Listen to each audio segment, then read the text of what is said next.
هل الراجل بيتولد حنين أصلًا والّا بيرجع لتربيته وعيلته اللي طالع منها، والّا الزوجة هي اللي بتخلّيه حنين أو لأ؟ هو طبعًا في عامل كبير أوي على التربية، وعامل أكبر على علاقتِك بجوزِك. أنتِ أنتِ محسّساه محسّساه إيه؟ إيه؟ هو في هو في حياتِك حياتِك إيه؟ إيه؟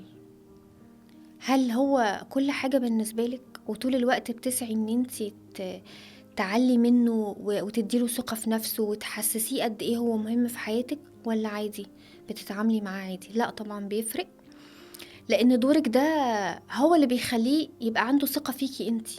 أنتِ لمّا بتدّي له الثقة هو بيرجع يدّيها لِك تاني وأنتِ مش حاسة.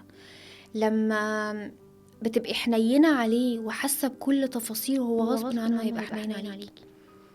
لإن ما فيش راجل مش حنين، ما فيش راجل جات له الفرصة إن هو يعبّر عن مشاعره ويبقى عايز أمان وعايز سكينة في البيت وقال لأ، إلا فئة قليلة أوي من الرجالة اللي هي أصلًا مش أسوية.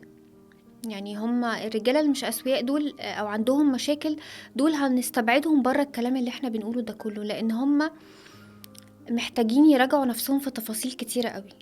لكن في رجالة كتيرة أوي حنيّنة، في رجالة كتيرة أوي هي كانت سبب في نجاح مراتاتها، كانت سبب إن البيت ما يُقفش، عشان هم كانوا عندهم الحكمة والمرونة إن هم يعدّوا تفاصيل كتيرة أوي عشان خاطر بيحبّوا مراتاتهم وعايزينهم يكمّلوا، ودايمًا مدّيين ثقة كبيرة أوي في مراتاتهم.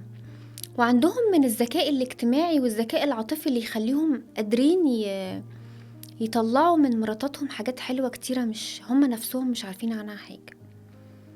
قادرين بكلمة.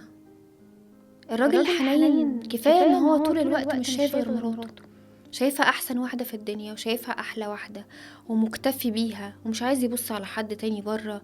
كل الحاجات دي بتدّي ثقة للست، فبتخلّيها حنيّنة وبتخلّيها بتعامل جوزها بطريقة تخلّيه يبقى بدل ما بدل ما يدّيها يدّيها شوية شوية يدّيها يدّيها أكتر. أكتر.